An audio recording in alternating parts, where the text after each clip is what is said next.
tardes, muchas gracias por venir a todas y a todos. Lo primero que voy a hacer es presentar a nuestros invitados del panel o como de la mesa. Bueno, yo creo que el tono que quiere Jesús que tenga esto es como bastante informal y que nos preguntemos entre todas y que luego también preguntéis lo que queráis vosotros. Y nada, voy a empezar por Eva, que está aquí a la izquierda, que es escritora y profesora de la Universidad Complutense de Madrid y en la Facultad de Ciencias de la Información, y le interesa la cultura en todos sus aspectos y ha trabajado algunos de ellos a un nivel práctico como en el Teatro Albéniz y también a un nivel teórico con estudios sobre el lenguaje, los nuevos medios o el activismo. Y bueno, ahí vas a tener que ir un poco pronto a las 8 o así, entonces bueno, en algún momento nos den. Esto es por si me veis salir corriendo, que no penséis que es que tenía un me ha pasado algo raro. Y luego Valentín es director de fotografía, diseñador de iluminación escénica y profesor de cinematografía en la ECAM y en EFTI. Y en teatro pues, destacan sus colaboraciones con Andrés Lima y en cine con Víctor Erice, incluyendo pues, la última película de Víctor Erice, Cerrad los ojos. Y bueno, pues last but not least, Jesús Placencia, que es arquitecto y artista plástico y docente. Y en paralelo a estas actividades, pues desde hace varios años está investigando desde un punto de vista teórico sobre la imagen y ha publicado en 2018 este libro, Todo es verdad, todo es mentira, realidad e imagen en Velázquez, y ahora pues Velázquez y el espacio, que es el libro sobre el que vamos a hablar ahora, pues es su segundo trabajo sobre el pintor. Bueno, last but not least of all, Paul Fernández, que bueno, es cineasta también y está desarrollando su tesis doctoral sobre cosas relacionadas con la imagen en internet y demás, y por eso también vino la conexión hace unos años. Vale, pues para empezar, yo quería preguntarte cómo empieza esta investigación, ya no solo con Velázquez y el espacio, sino como cuál es tu interés en Velázquez, que en realidad es como un interés primero en la perspectiva, ¿no? Sí. Como punto de partida. Bueno, todo empezó al descubrir el libro de David Hockney, El conocimiento secreto, donde habla del uso de óptica en el primer Renacimiento para representar imágenes, es decir, las imágenes se proyectaban, imágenes ópticas de lentes, cámaras oscuras y demás, las imágenes se proyectaban y se copiaban o calcaban. Y entonces, bueno, esto fue una revolución, una pequeña gran revolución en la historia académica del Renacimiento y en general. Y Hockney resulta que habla sobre todo de Caravaggio y mete alguna imagen de Velázquez, pero no habla nada de Velázquez. Entonces ahí fue donde yo me dije, ¿y Velázquez? Y empecé a investigar y por todos los sitios, desde instrumentos ópticos que estaban en su poder, hasta libros que hablaban del tema, hasta evidencias en los cuadros de que eso tiene que tener óptica detrás, por ejemplo, ¿no? Y luego pues hay una pequeña ya historia, que igual no tiene mucho, 40 o 50 años, de historiadores más o menos heterodoxos que han hablado de este tema. Entonces yo también me engancho a esa línea que me ha servido y me ha cimentado mi propia investigación, ¿no? Vale.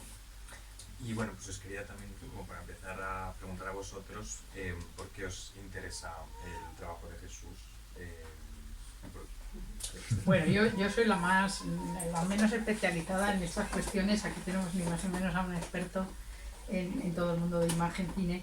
A mí lo que me resulta alucinante es que que esto es todo un descubrimiento de lo que es Velázquez como un personaje desconocido absolutamente en cuanto a la capacidad que tenía de manejo de la imagen, en cuanto a los conocimientos que tenía de una tradición probablemente desconocida, ¿no?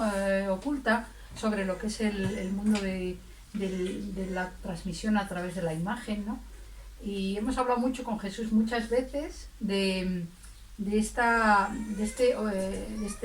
verbocentrismo o logocentrismo que hay en la cultura occidental, que nos hace fijarnos sobre todo en las palabras, pero no nos fijamos en lo que es el mundo del oculocentrismo, de lo que es las imágenes y hasta qué punto están metidas ahí, intrincadas en nuestros conocimientos más profundos, porque con las imágenes tú puedes hablar de lo que no se puede hablar, ¿no? Como decía Wittgenstein, ¿no?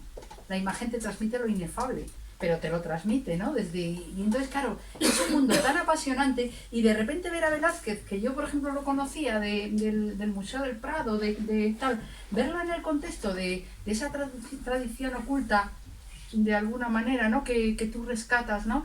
De autores, de artistas que han conseguido a través de la imagen transmitir misterios, transmitir cosas únicas, iniciar a la gente en conocimientos que no se pueden decir, ¿no? Y entonces, claro, de repente encaja y entiendes que Velázquez, a pesar de ser el hombre de su tiempo, de ser una persona, claro, un pintor de corte, tal, sin embargo, era un personaje misterioso que yo creo que Jesús nos está revelando que es increíble, ¿no? Con todo el manejo de los instrumentos, el hecho de que fuera escenógrafo, es que es increíble, ¿no? Que fuera arquitecto o nociones de arquitectura, que fuera decorador, que fuera todos estos conocimientos, ¿no? Claro, no nos ha quedado un retrato histórico de algún coetáneo que nos diga todo esto, pero está todo en la imagen, ¿no? Como yo decía en un texto, la imagen es que es enigmática de por sí. O sea, la imagen, tú ves una imagen, tú ves las meninas, como él relata también, ¿no? Y nunca las terminas de ver. Es que es increíble, es un misterio lo que hay ahí. Entonces, para mí eso es lo que más me atrae, la paradoja de la imagen, es que es alucinante. Dices, no, la imagen es lo obvio, lo que captas de primera. ¿Qué coño? Para nada. O sea, tú ves una imagen, vuelves a mirarla y te está diciendo otra cosa. Y entonces te entra un escalofrío por dentro impresionante, ¿no? Sí. Es un espejo de algo que no tenemos presente, pero está aquí, ¿no? Entonces, Sí. bueno, a mí me encanta y conectamos muchísimo con todas las cuestiones, no solamente de Velázquez, sino de él está estudiando toda la tradición del mundo de la imagen hermético, ¿no? Del mundo de la tradición hermética de la imagen, que es un mundo que nos lleva a Egipto, nos lleva por ahí, ¿no? Sí, a los misterios de Eleusis, que hablamos él y yo, a tantas supuesto. cosas, ¿no? Es que, enlazando con lo que dices y comentando sobre lo que dices, efectivamente hay una tradición que es donde yo quiero meter a Velázquez, es que entra solo, no es que yo me empeñe, Sí. que es esa tradición que se entiende por tradición hermética, que es una tradición paralela en Occidente y dentro de nuestro propio Occidente, es una tradición que lo dio todo en el Renacimiento primer barroco, pero luego llegó la razón, la ilustración, el conocimiento científico y la arrinconó. Entonces esa tradición recupera a través del hermetismo, pues desde la creencia en los ídolos y talismanes hasta el poder de la imagen. Todo eso en nuestra tradición, que ya venimos de hace 3000 años, donde en el segundo mandamiento ya se prohibía hacer imágenes, o sea que el problema viene de hace mucho, a raíz del comienzo de la era científica, de la ilustración, de la razón, de la academia, al final, en el siglo XIX, pues se da una imagen de Velázquez totalmente fuera de eso, porque queda una imagen de cualquiera totalmente fuera de eso. Esa tradición queda totalmente, de hecho Giordano Bruno le quemaron y es un poco el símbolo de ese final, ¿no? Entonces, creo es que Velázquez, vía Felipe II, Juan de Herrera, el discurso de la figura cúbica, el Escorial, aquí la tradición hermética estaba muy viva, pero en la corte de Isabel I en Inglaterra y en la de Rodolfo II en Praga. O sea, es que yo digo en el libro en algún momento dado, el Renacimiento fue la época de la magia hermética, no de la razón. Eso es una lectura del 18. Entonces, es que están, vamos, Basilio Ficino, Pico de la Miranda, todo esto, son herméticos. Pues, ¿no? Ellos mismos lo que estudian, lo que todo, ¿no? Entonces, claro, es muy interesante para mí, ha sido muy interesante rescatar ese Velázquez dentro de la tradición hermética. Y sí hay datos, una vez más, porque ya me pasó con el primer libro, es que no hay datos, la cama oscura son elucubraciones, no, de elucubraciones nada, hay datos y están en los inventarios, en la biblioteca privada de Velázquez y en las bibliotecas del Escorial y del Alcázar, están los espejos que tenía su muerte, están muchas cosas que claro que hay datos, lo que pasa es que sin conspiraciones de ningún tipo, pero la academia cuenta las cosas a su manera y las cuenta con el texto. Claro, eso es. Entonces lo importante es lo que ponen datos. Por ejemplo, no hay datos. De lo que no hay datos es del Velázquez pintor, hablando de sus cuadros, pero del Velázquez hay muchísimos datos. porque como todo era dinero y encargos y pasta, todo estaba por escrito. Desde la aprobación del rey hasta el último cantero que se queja porque no le pagan. Y Velázquez en medio, peleándose con dos, pero todo por escrito, claro que hay datos. Lo que pasa es que el único libro que decías tú de decorador, no hay ningún libro sobre el tema. Primero, que ya... Pero el único artículo, hasta los años 90, 2000, no hay un estudio Barbeito, lo estudia muy seriamente, pero solo Antonio Bonat Correa hace un artículo en los años 70 que se llama Velázquez, arquitecto y decorador. Porque claro, su labor es escenografía y arquitectura. Y es escenógrafo, pintor y arquitecto. Y esto de que pintó poco porque era un poco vago, porque no, es que estaba haciendo... Nadie le echaría en cara a Leonardo que solo pintó 25 cuadros. Y eso, ¿para qué se puso a escribir tratados? ¿No? Bueno, pues Velázquez tenía sus otras actividades y además la forma de entender la actividad como no solo ceñida a la pintura, que es lo que se hace pues, desde Vasari, pintura, escultura, arquitectura, artes mayores, menores. Pues no, es un personaje mucho más integral, mucho más del conocimiento hermético, donde los que sabían no eran los expertos, eran los sabios, que sabían de todo. Entonces hacían pintura, arquitectura, escribía mucha gente. No se había especializado el mundo para que si tienes que hablar de Velázquez, solo puedes hablar de Velázquez. Es un poco en broma, pero el esquema. Bueno, Valentín, una pregunta, ¿cuál es tu interés en...? Yo, primero voy a contar cómo nos conocimos este señor y yo, porque yo estaba absolutamente por una obsesión más política que cartesiana, que lo nombra el libro, esa diferencia me ha gustado mucho. Yo creo que son dos mundos que van en paralelo y que vibran como las cuerdas de una guitarra y se sienten pero nunca se juntan. Pero creo que es muy interesante esas divisiones entre lo poético y lo cartesiano. Yo estaba obsesionado absolutamente con el cuadro de las Meninas y yo hablaba a mis alumnos y daba conferencias sobre una visión cinematográfica y fotográfica del cuadro de las Meninas. Partiendo de eso, pues nos conocimos, porque yo, en mi visión, que coincide absolutamente, es cuando leo el libro, viendo las frases que escribe, digo yo, es que verbaliza lo que yo tengo en la cabeza.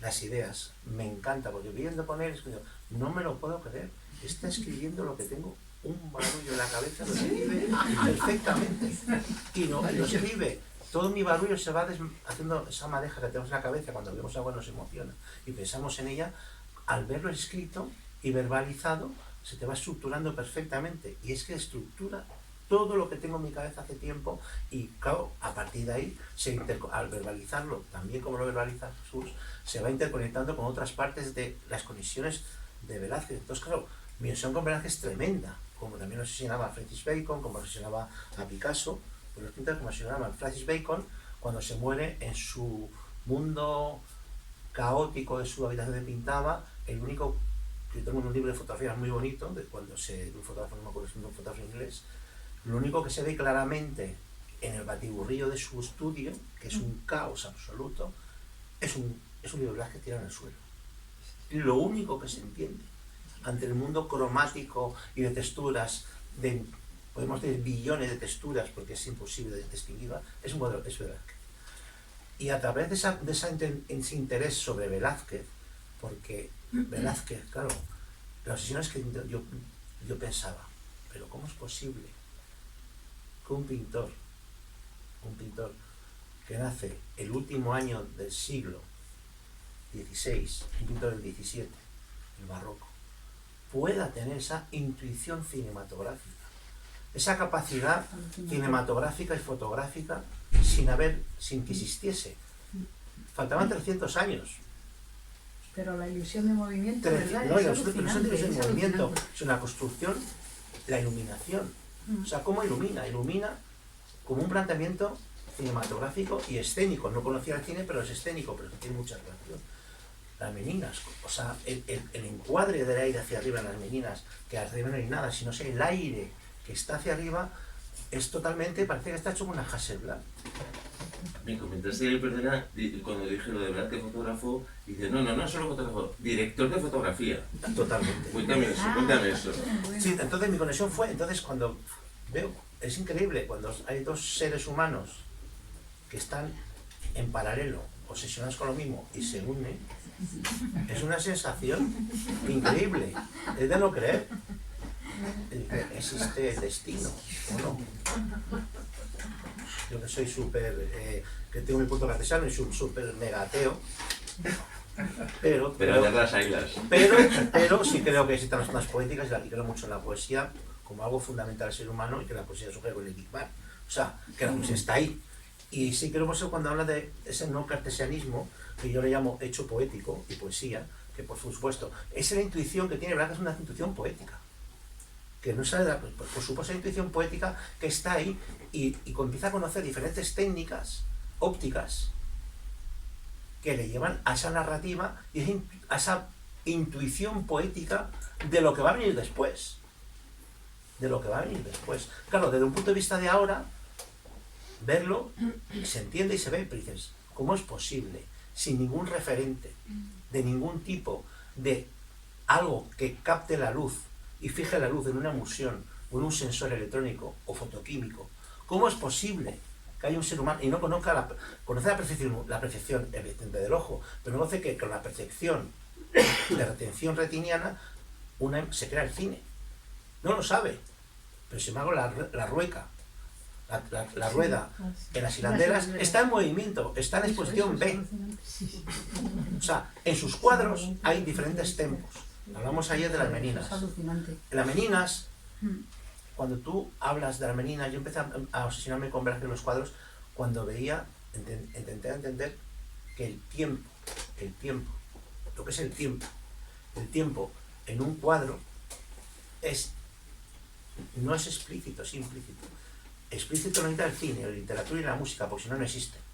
Pero una imagen, digamos, que parece fija, el tiempo es implícito. Pero es que un cuadro, el cuadro de las meninas, no es una imagen fija. Es una secuencia o una película entera. Si te la llevas al mundo cinematográfico, hablamos que hay diferentes tiempos. El tiempo mínimo, que el tiempo es una sesión, y está en este libro verbalizado, que es increíble cómo lo ha verbalizado, que yo me lo dio ayer. Y estuve como puede dándole y fue una y otra, es que es así, totalmente verbalizado. Las cosas que tienes en tu cabeza y se van deshaciendo del barullo de tu mente neuronal y se van creando en palabras y van surgiendo.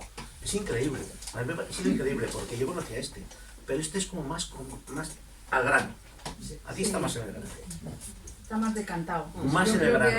Y no me ha dado tiempo a verlo entero, porque no he tenido tiempo desde ayer por la tarde a hoy. Pero yo tengo Pero macho, que lo tiene ya subrayado y porque lo subrayo papelitos. Digo, bueno, no te da tiempo porque luego lo utilizo en mis clases. Y matar varios pájaros de un tiro. Por lo tanto, ese tiempo, por ejemplo, la menina decimos, en las meninas hay diferentes tiempos. Cuando tú te imaginas y vas a trasladar un cuadro al hecho cinematográfico, tienes que pensar lo que había antes y después de ese instante y ese momento. Evidentemente estamos de acuerdo que ese cuadro, por su versión, está pintado en un espejo. Un espejo y esa reflexión que es un cuadro, encuadre dentro de un encuadre. Hay dos posturas dentro del mundo del espejo y hablamos también de Lewis Carroll, de Iniciativa del espejo, para entenderlo o no para sentirlo. Puede ser reflejo o reflejado. Si eres reflejo y vas hacia la infanta, que es la única que se mira realmente en el cuadro, tú sales del cuadro. Si eres el reflejo. Si eres reflejado, parte de la visión, o sea, sería un traveling avante hacia la menina, si eres el reflejo, que es lo más interesante. O sea, parte de estar al revés. O sea, en el mundo, que es un mundo, en el mundo de especular de los espejos, es una realidad óptica absoluta, aunque acojone un poco, pero es así. Es que es así, es una realidad, no es un efecto, es una realidad óptica absoluta desde el punto de vista de la física de la luz. Entonces, si tú estás en de las letras al revés, que no sabemos si las letras al revés son las nuestras o las del otro lado, en Alicia a través de espejos se entiende perfectamente eso. ¿Qué es la real, reflejo o lo reflejado? No se sabe. Si tú eres el reflejo y surges hacia la menina, hacia donde se mira, vas hacia ella. Si eres el reflejo, estás del otro lado, ves el reflejo, surges en un traveling retro desde la visión de las meninas hacia atrás. Uno se hacia adelante y otro hacia atrás, no sé si lo entendéis. Por lo tanto, y el tiempo que hay en ese cuadro hay varios. El más corto de las meninas del tiempo, que ha hecho cosas maravillosas. Yo no sabía, por ejemplo, lo de la escenografía, que no era cineasta, pues no existía. no he sido cineasta, evidentemente. Pero tiene esa conexión de intuición increíble a lo que narrativamente hace lo que va a venir después. Hay varios tiempos. Tú tienes que descomponer ese momento del cuadro, el antes y el después. Pero claro, él ha pintado diferentes tiempos. Porque el tiempo más corto es el del perro. ¿Por qué lo sé? Porque cuando te pisa alguien, cierra los ojos y luego lo vuelves a abrir. Está cerrando los ojos porque el niño está pisando al perro. Hay tiempos más lentos. Por ejemplo, el de la menina está más congelada mirando, seguramente visto es así y se hubiese mirado así. Otro tiempo de tiempo es con la asistente suya que se está agachando hacia ella. Y así partes si partes de un tiempo y tienes 2 referentes de tiempo y 3, el último sería el que era el señor que aparece detrás, que José Nieto, el aposentador. el aposentador, que era una especie de guardallaves, un poco que controlaba, como un poco de administrador del Alcázar. Era el jefe de la Casa de la Reina. Efectivamente, pues ese sería el último tempo, porque se supone que es el último que aparece, porque está ya mirando lo que está sucediendo. Esa coreografía, que es una coreografía de descomposición temporal, es increíble porque ahí surge todo el tiempo y puedes imaginarte el movimiento, porque no es tiempo, espacio y tiempo, el movimiento antes y después de eso, para partir a llevarlo eso trasladarlo al hecho cinematográfico o escénico teatral. Y esa conexión, lo que me flipa a mí de Jesús, es la capacidad de verbalizar de todo este mundo, estoy hablando aquí en un momentito, y las conexiones verbales que hace y lleva el verbo, que es la escritura al fin y al cabo, para poder transmitirlo, de todo ese mundo de la tierra, es lo que pienso. Muchas gracias. Nada. Pues yo creo que una cosa muy interesante de este libro es cómo nos descubres esto que anunciabas antes, ¿no? La faceta de escenógrafo, arquitecto también, ¿no? Que no es donde lo solemos imaginar o colocar, pero aparte de eso, como lo empiezas el libro diciendo, ¿no? Es el más grande pintor o el pintor de los pintores, no solo, sino el pintor de los pintores, como decía Manet, ¿no? Sino que a mí me ha parecido muy interesante cómo, de alguna manera, sin o sea, que Velázquez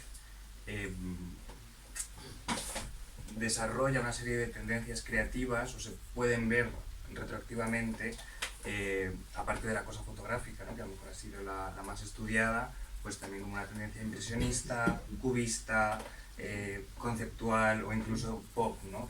Entonces, si quieres explicarnos un poco. Ayer me mandaste una foto de una menina iluminada aquí en el en Festival de estos de Luz, en una el- pedazo de menina de 8 metros y digo, mira tú. En el Paseo del Prado. Pues sí, vamos a ver, es que primero ya solo Velázquez pintor, ya apaga y vámonos, ¿no? Yo apaga y vámonos al Prado, porque es que cualquier cuadro, exagerando pero no tanto, cualquier cuadro es una historia de la pintura, y además en cualquier cuadro se la inventa. Ojalá alguna vez con algún amigo ir al Prado y hemos dicho, mira esto, mira esto, mira esto, mira esto, y es que es muy fuerte porque las soluciones creativas son, bueno, los grandes genios. En cada momento plantea una solución creativa nueva y la utiliza luego o no, ¿no? Entonces ya solamente, pues aparte, pues eso, en fin. Pero es que además efectivamente está toda esta parte como escenógrafo, como arquitecto, donde su implicación es, por muchas razones que yo quiero poner en valor en el libro, yo no entro si son a nivel creativo como sus pinturas o no, no entro ahí, no digo, pero lo que está claro es que reformó todas las salas nobles del Alcázar y no solo como arquitecto, porque vamos a disputas cogidas, escritas en los datos, que tuvo que pelear, se peleaba con Juan Gómez de Mora, el arquitecto oficial de todas las obras del Imperio, vamos, de Madrid, y de pronto le ninguneaban y Felipe IV metía por detrás a Velázquez. Era una situación un poco ambigua la que tenía él como arquitecto, pero en cualquier caso esa labor está documentada, y además dice Gómez de Mora, esto no se ha hecho como yo dije, o sea que se hacía en segunda de Velázquez muchas veces, ¿no? Pero no solo eso, sino que todo eso era como la carcasa para luego hacer toda la escenografía a base de espejos que se fue a comprar a Italia, a base de cuadros, de los mejores cuadros del mundo. En aquel momento pues estaban muchos en Madrid, Tiziano, en fin, todos. Y entonces esa labor conjunta pues da lugar a un término que utiliza Garbeito, sobre Horta, que si estudia más en profundidad los últimos 20-30 años el trabajo de Velázquez como arquitecto.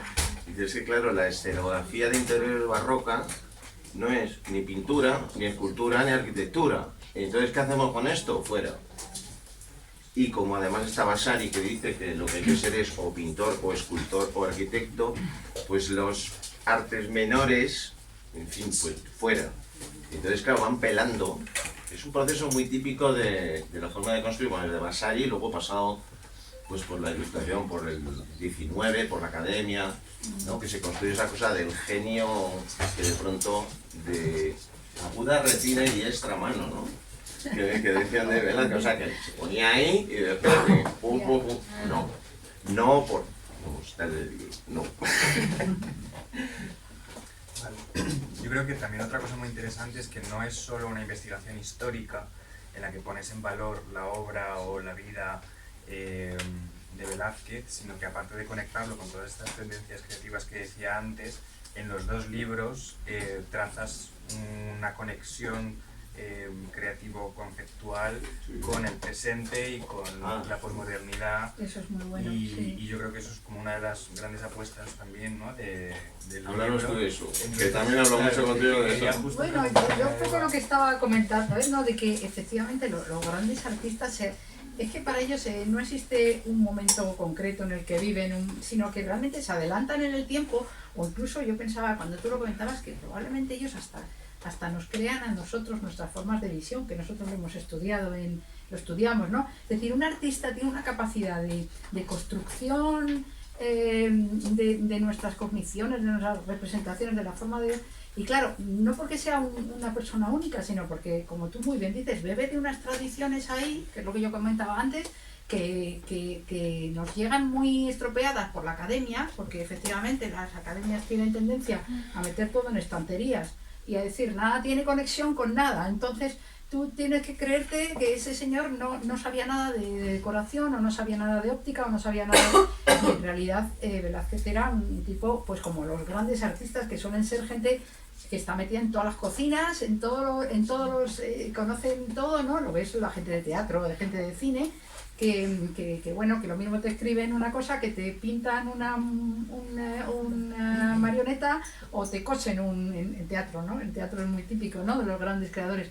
Y Velázquez debía de ser un tipo así, que efectivamente se adelantó. No, yo creo que no es que se adelantara, yo creo que es que nos abarca directamente. Es decir, probablemente haya tecnologías en el futuro que digan, fíjate que esto también Velázquez lo previó, coño, porque está por delante de nosotros. Alguien en el mundo... Ya he dicho 2 veces palabras. Totalmente de acuerdo. Pero está por delante, o sea, ya llegaremos. Pero hay que tener en cuenta una cuestión que es importante, es que lo vemos es imposible ver el pasado desde nuestro punto de vista, nuestros referentes, que muchos. Y sin Velázquez, desde luego no creemos así. Eso es absolutamente el pasado, y la creación del pasado surge el presente, eso es así. Pero hay una cuestión que es verdad. El Renacimiento implica la especialización empieza mucho después. El concepto de especialización no existía en esa época. El concepto de especialización, el mundo cartesiano, que ha sido importante para colocar la religión en su sitio, pero también tiene sus contras, que se ha separado totalmente del hecho poético. Yo una vez, me acuerdo, hace unos años, de marcha por la noche, me encontré con una neuróloga y de copas, un poco borracho, le pregunté a la neuróloga, ¿los neurólogos planteáis que el hecho poético existe? Pues no, pues existe y está ahí. ¿Por qué nos planteáis que el hecho poético existe? ¿Por qué separarlo todo cuando todo es a la vez? Pero no te sale desde el punto de vista religioso, que me parece muy bien, pero existe el hecho poético, y la poesía y el mundo cartesiano, insisto, van en paralelo, y dentro de las neuronas está la poesía también, y la poesía no es un magma que surge el ser humano, la poesía está en el universo, igual que está la música, que es lo único realmente que pienso que existe, pero bueno, la música. Es un lío más. Pero el hecho poético es fundamental, y se ha relegado mucho desde el punto de vista cartesiano. El único mundo que se une, ese mundo físico, que es el mundo metafísico, filosófico, Pero evidentemente yo reivindico mucho el hecho poético como algo que está ahí y que el ser humano se conecta con él. ¿Y tú Y crees es- que Velázquez era poeta? O sea, tenía ese punto poético. A ver, Pues pero la poeta totalmente, porque si algo que te emocione de tal calibre a nivel humano es poesía. La poesía, como decía Marion Orson Welles, es una película, no tiene poesía, no es una película que emocione. Y la emoción de la comunicación es poesía. La poesía más, digamos que la poesía de la palabra, la poesía más estrictamente clara en la comunicación. Pero el hecho poético no solamente es a través de codificar y codificar fonemas. Existen más, muchos más. Entonces, esta poesía es la emoción, o sea, para mí la poesía más primigenia que existe, que es lo que construye realmente para mí el universo, es la música.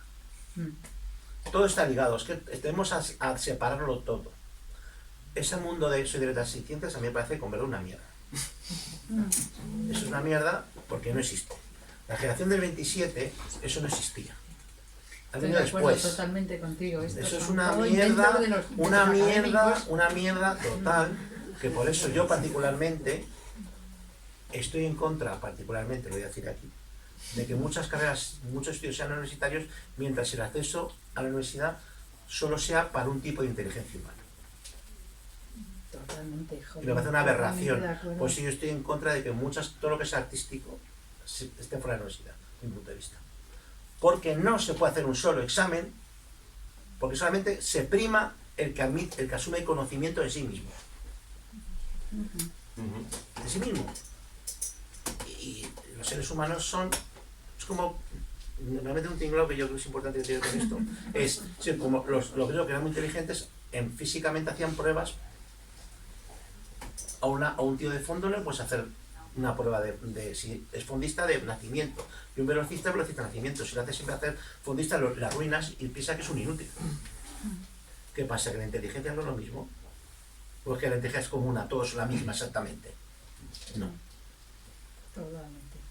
Sí, es que yo te lanzo eso precisamente con lo que habla del pensamiento hermético, que es precisamente un pensamiento absolutamente anti-especialización. Cuando digo que ellos hablan de saber mucho, hablan de la sabiduría, no hablan de conocimiento preciso de algo. Todos los grandes, yo que sé, hemos hablado tantas veces de los sufíes, Sí.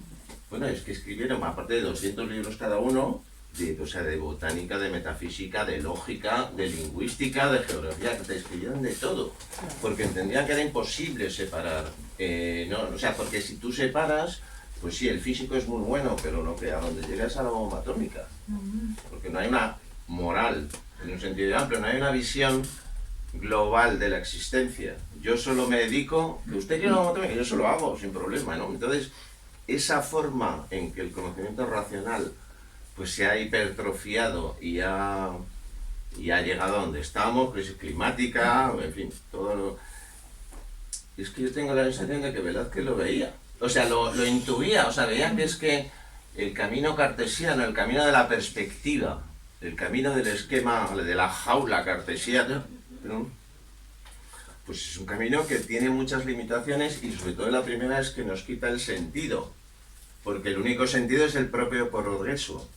Y entonces termina siendo una cosa desbocada que no tiene ni pies ni cabeza, ¿no? Entonces, esa división entre la tradición hermética y la tradición racional que se produce con Descartes, solo debemos estudiar, mirar y tener en cuenta aquello que o percibimos con nuestros sentidos o podemos analizar por la razón.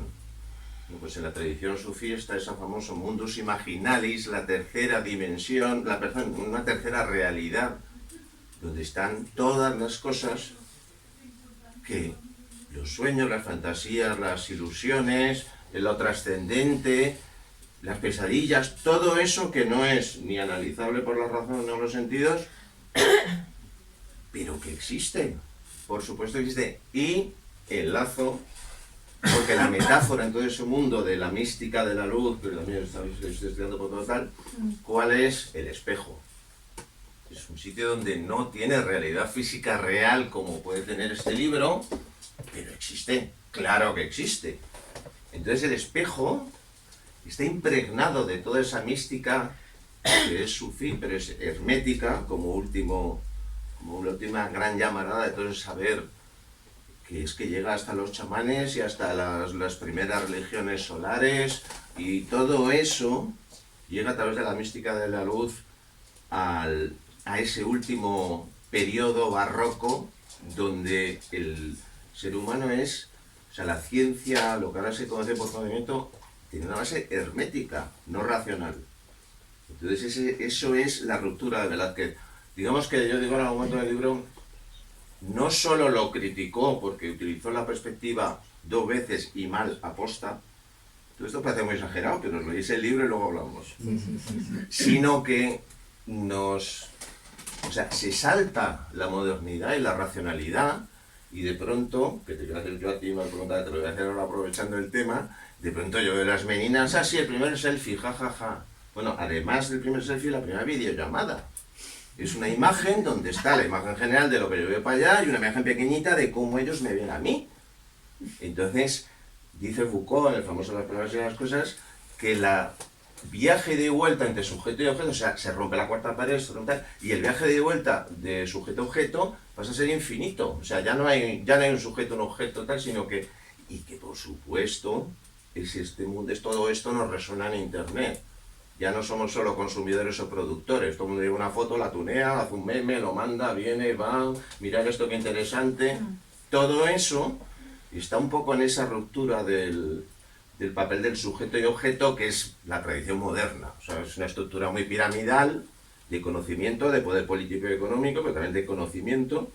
Y entonces esa es la que rompe Internet. Bueno, pues esa estructura piramidal se basa muy esencialmente en la perspectiva, punto de vista, ventana albertiana, objeto, al otro no. Eso se lo carga Internet. Bueno, pues es que eso está en las meninas y al final en todo, ¿verdad? Te paso el testigo porque, claro, aprovechando que perteneces a otra generación y que de hecho fue el comienzo de nuestra amistad intelectual, digamos, pues claro, a Pablo le resonaron mucho estas cosas, pero tanto que seguimos trabajando juntos. Entonces él está haciendo una tesis sobre la influencia, bueno, el fenómeno YouTube, crímenes compartidos se llamaba. Es decir, alguien que incluso se autoinculpa colgando un vídeo porque prefiere ser famoso aunque le detengan, para entendernos, ¿no? Y eso que es tan absurdo, y lo ves desde el punto de vista de la imagen, si la imagen es más importante que la propia realidad, por ejemplo, pues entiendes muchas cosas de Internet que desde el conocimiento racional ilustrado de los periódicos, Internet nos come, es el horror. No, Internet es parte de nuestra sociedad, de nuestra cultura. Lo que pasa es que recupera una tradición de la imagen que dentro del academicismo racional, pues el academicismo racional es de raíz muy protestante, como bien estudió el amigo Max Weber hace ya 10 años, hace 100 años, y el protestantismo es esencialmente y muy antiicónico. Albino dedicaba a tirar, a quemar las imágenes de las iglesias. Entonces, esa construcción racional, esa academia, ese conocimiento occidental es esencialmente antiicónico. Y Velázquez y la tradición hermética es esencialmente proicónica, porque dentro de la tradición hermética precisamente las imágenes es lo que nos conecta con el otro lado. Son los ídolos, las imágenes a través de las cuales vemos el más allá.